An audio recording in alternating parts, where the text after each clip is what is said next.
I think it's funny at these SEC meetings that John Calipari walks out of a bathroom and like Pete Thamel and all these dudes are like right on him. So apparently at the SEC meeting, John Calipari made a joke in reference to, can the water on my hands be dry before y'all start asking me questions? Why is Calipari there? It's all coaches. The SEC meetings is usually everybody. Oh, yeah. I mean, it's funny. He goes, basically, I'm reading here, can I just take a piss? That's a great quote. That's a fantastic quote. All right. Joe, we continue down our path of usually top 30, top 35 teams in college football. And doing our deep dives tonight, we go to Rocky Top. You'll always be. Hopefully our good friend Cousin Shane's watching the show here tonight. But we go to Knoxville to talk about the Tennessee Vols. I kick it off to you. What are your thoughts about the upcoming season for Tennessee? Yeah, what I said earlier still stands. I think that this Tennessee team is loaded with talent, but have some holes in their roster. They make them a huge question mark. There's a lot of questions that come in with this Tennessee team, and I'm optimistic. I think that they're going to be really good. I think the way that they were able to be really explosive in a lot of games last year, and the only ones that they struggled in were against their tougher opponents, which were Alabama, they were Georgia. They still looked really good in every other game that they played in. Them having James Pearce Jr., the best player in college football, is going to carry them defensively. They have a couple of losses in their secondary. I think that they're still a well-recruited enough team that defensively they won't be super weak.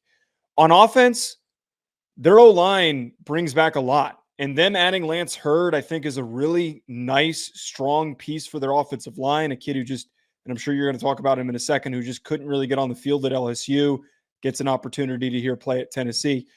Their receiving room is fantastic. Squirrel White, Brew McCoy, Chris Brazel, who they got from Tulane. And then I've got a guy who I think is going to break out, their redshirt freshman tight end. No, I was going to say Ethan Davis. Ethan Davis is a really, really fun player, and I think that he could turn some heads this year.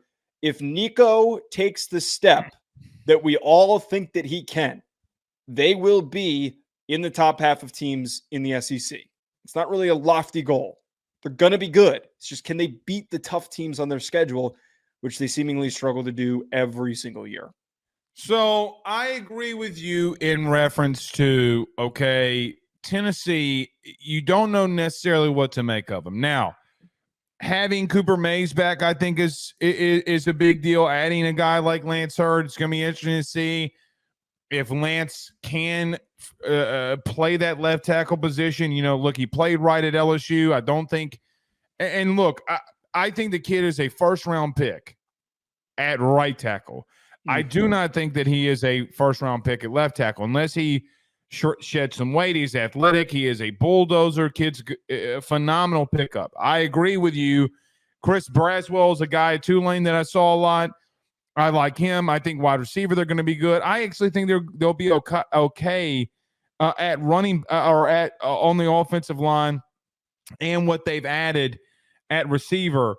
The issue for me is I just don't think that their secondary is great. And what makes me have pause, okay, in reference to them. I think that when I look at their defensive line, Joe, they have 4 defensive linemen that are juniors or above. They have 3 seniors. They have multiple guys that are seniors in their front 7. Of the 6 or 7 guys, 6 of them are seniors or above. Guys like James Pearce, okay? James Pearce is the only junior in that group. Everybody else returned.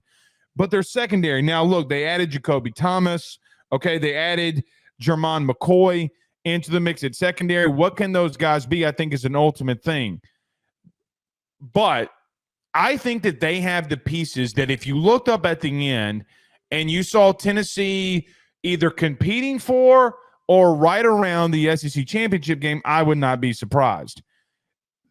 If Nico Iamaleava, okay, Leva, okay, that's just call him Nico. Let's all right. Let's just play it safe. Nico, if Nico does what we think that he can do, or what everybody thinks that he can do, Joe, I think the floor for this team could be 10-2. I do think that they have a very interesting situation where, look, They go to Oklahoma, then they're at Arkansas. I don't think that that's easy early in the season with a young team and a young quarterback. But, Joe, I look at them. They got Florida at home. They go Alabama at home. They got Kentucky at home. They got Mississippi State at home. So you have a lot of home games in a row here before you got to go on the road to Georgia. I do think that their schedule is favorable. And after Georgia, they got UTEP and they got Vandy. I mean, they're more talented than State. I think they're more talented than Kentucky. I mean, the Alabama game is going to be like, hey, a real big test for them at home. Florida, yeah. Arkansas, yeah. And we don't really know what we don't know about Oklahoma coming into the league. Joe, I legitimately, if somebody came to me right now and said Tennessee's 11-1, I could see that. I could see the argument. If you also came to me and said that Tennessee's going to be 8-4, I could also see the argument. So I think with this though that you just brought up, and I always like to do every time we do these, I have a category that I like to write down in my notes, like key games, losable games, meaning games that they're either going to lose, that they're important for them to come out with a strong record. I see every other game as a win on the rest of their schedule, and the 4 that I wrote down were Oklahoma, Alabama, Kentucky, and Georgia. Those are the 4 game-breaking ones. And that's not even a tough draw. That's not even a tough draw compared to some of these other teams that we've talked about. So for any of the deficiencies that we could talk about on the roster, which there aren't many, there's a couple little holes, and we're a little, I think, uneasy about where the secondary sits because it hasn't been great under Heupel. And, how does the running back room look with Sampson being the lead guy and Jalen Wright being gone? We could talk about those deficiencies. Right. I don't see a way that they don't go 9-3.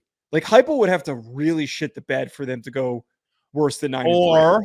Or we get back to what we talk about in this show way too much. You have a young quarterback in his second start in the beginning of the season, and sometimes kids need to develop. Right? Like, I mean, Joe, it's not out of the realm of possibility that a young quarterback doesn't play up to his potential or what Nico would be next year.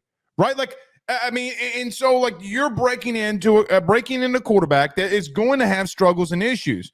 Joe, he's going to see things against Alabama that he's never seen. He's going to see things against Georgia that he's never seen in his life before. And I got to be real with you. Everybody, we look at this, and Joe, I'm going to be real with you. North Carolina or NC State was still a 10-3 team last year. Like, I know that they're better than them. I think that they will beat them. I'm not saying that.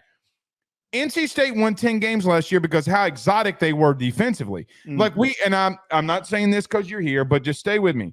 Like Sam Hartman might be one of the more smarter, intelligent quarterbacks that we've seen. And I think NC State threw things at him that he was just like, dude, what the frick is this? I've never seen this before. So I agree with your statement. The only pushback that I give would be, you got a young quarterback. And if he play, like, how would I want to give it? Could he Joe Burrow this thing in 18? Yes. Could he Bryce Young this thing in year 1? Yeah. Yes. Right? And I think they have the pieces around him, okay, that they can win. Now, I think their guard position, I'm really interested to see. Like, I mean, they didn't get a lot of push in their spring game. A lot of people were like, oh, well, our defensive line's really good. Okay, well, there's going to be a lot of good defensive lines that you play by, right? Like, it's not just yours. I think this team, though, and I think Heupel has sneakily, I don't even know if that's a word, done this. The offensive-minded head coach might have built a really strong front seven defensively. And if you can control the line of scrimmage, you can win a lot of games. I don't know, but one thing that I am interested about this Tennessee team more than any team in the country, how does Heupel use the radios and the helmets with a young quarterback? I think that is they are the most intriguing offense to see how they do things with the radio and the helmets than anybody. I'm going to bring up one player, though, that you mentioned. I do think Mike Matthews can play. I think Chris Braswell was one of the biggest, like, slept-on additions in the country. Mm-hmm. I don't think people realize how good that kid is. Very good football player. Very good football player. Brew McCoy comes back, a senior. Like, Squirrel White comes back. Dude, they are absolutely freaking loaded with really good players offensively and a lot of experience, man. Like this team is like anybody that sees Tennessee on their schedule outside of Georgia would be like, man, I don't want to really see them. I think that plays into why anyone on the thinking about what Nico does this upcoming year, anyone who sits in that boat of wondering where he's going to go.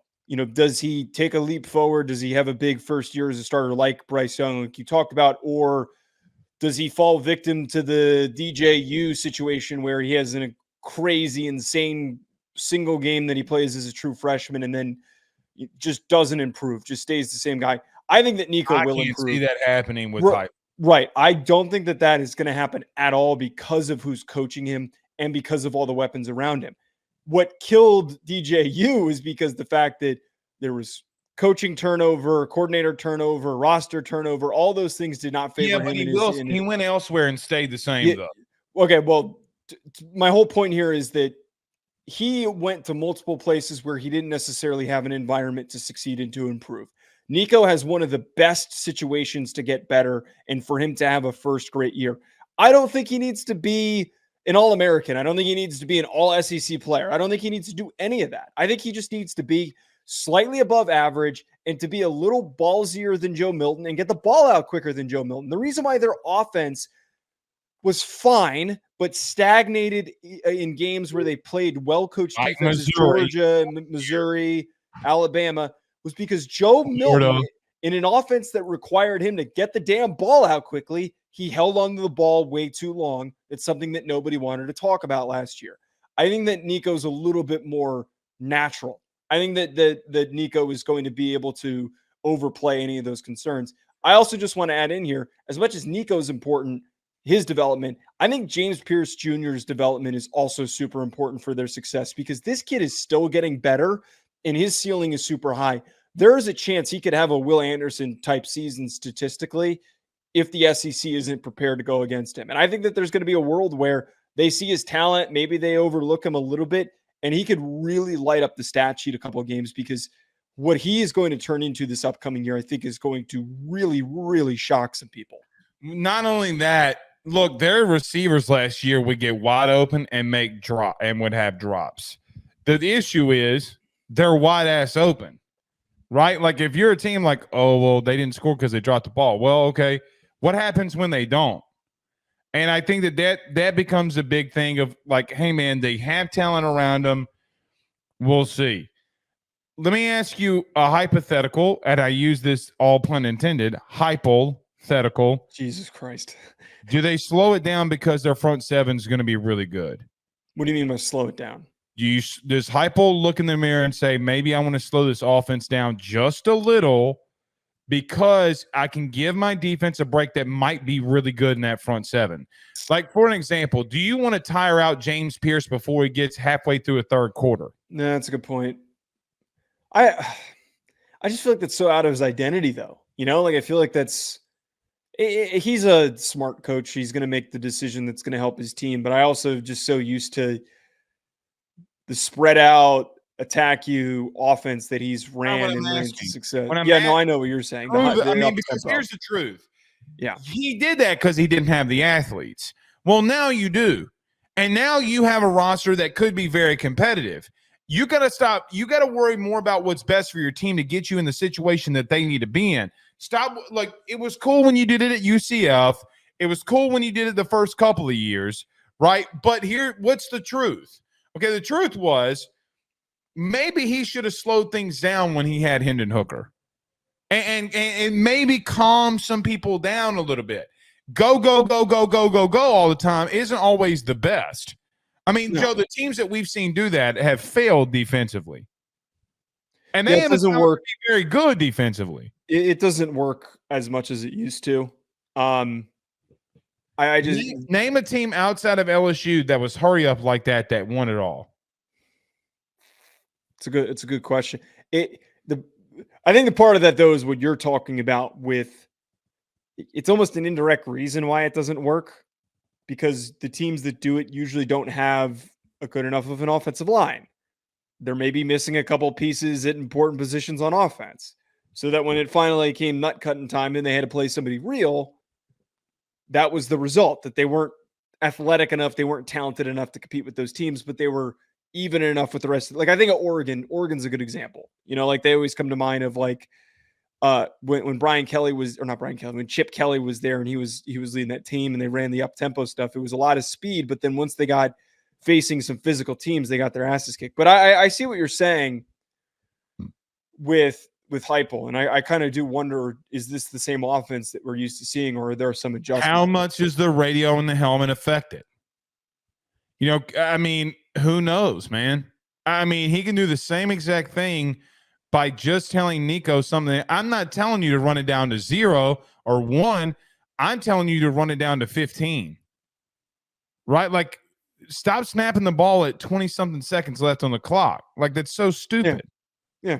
I don't think that they need to. And it also does come down to how do the first few games go? Do they have a good rhythm? Do they know that they can trust everything to work as efficiently as we're projecting? Right.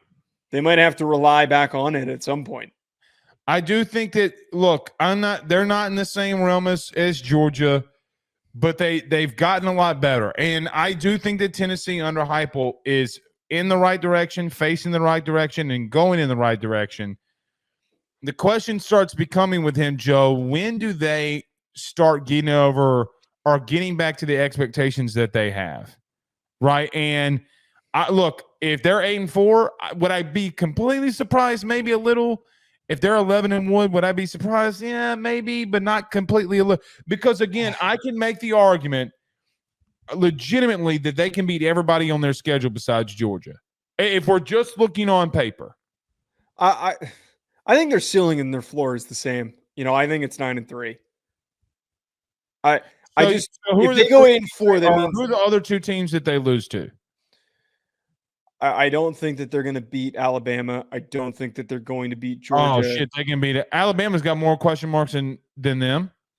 I don't agree with that. That's still a really talented roster. That's still a really, really talented roster. Who's their starting center? Who's their starting right tackle? Oh, I got one for you. Who's their entire starting defensive line? They're not replacing their whole defensive line. They're a team that also is good. They had two guys that got drafted, and they legitimately had got the ball run down their. We're not doing an Alabama deep dive right now. Okay, we're talking about Tennessee. Look, the point I'm trying to make. Missing Caleb Downs is not a big deal. Say they beat Alabama, it doesn't mean that. No, all I'm saying is that Heupel's we can good for a dumb loss. Is what I'm trying to say. Heupel's probably good for like maybe one good dumb loss. Right, like I'm not saying that curb stomped in Knoxville. I'm just telling. Yeah, coaches that haven't been at the premier level as long. Heupel's going into year 4 now. He hasn't been around as long as some of these other coaches. They tend to have one dumb loss. I think that's something that's constantly overlooked, and I think that's certainly possible. And it's going to be tough sledding for them to beat both Oklahoma and Kentucky. Those are two hard games. I can see them splitting that. But my only argument is I can make an argument for them beating Oklahoma, Jackson Arnold. Yeah. I can make an argument for them beating Kentucky. By the way, Kentucky's got to go on the road. It's one of their first home games. Sure. I mean, first away games. The main thing I was trying to say is that 8-4 is a failure. Like I would be really disappointed if they go 8-4. That means that they really like shit the bed in multiple games. Or that means some teams really might have been really good. I just don't know who that would be. Mississippi State, Kentucky. I mean, Kentucky went all in the portal. That defense is a terrier. Okay, I mean, Kalen DeBoer is a really good head coach, and you got to face Alabama. I mean, you got Georgia on the schedule. I mean, it all depends on how you lose, not who you lose to, right? Like, like let me give an example. An 8-4 Tennessee might be better than a 10-2 Utah. Yeah, but not in. That's not relevant for. It's relevant for like playoff conversations. It's not relevant for. Did you meet your expectations? Created equally. I mean, you're right. But if we're talking about 8-4, we're not talking about 8-4 in different conferences. We legitimately said that Kentucky could get to the surface of being a playoff team. Make sure you check out Bet Online for all of your sports betting needs. For anything that I do betting related, I go on over to betonline.ag and I use promo code BELIEVE50. BetOnline has all of the latest updated odds for the NFL and college football seasons. Anything you need, whether it's futures, live in-game betting, no matter what, your football betting needs are met at BetOnline. And again, make sure you use that promo code BELIEVE50, BLEAV50 to get a 50% welcome bonus on your first deposit. Bet online, where the game starts.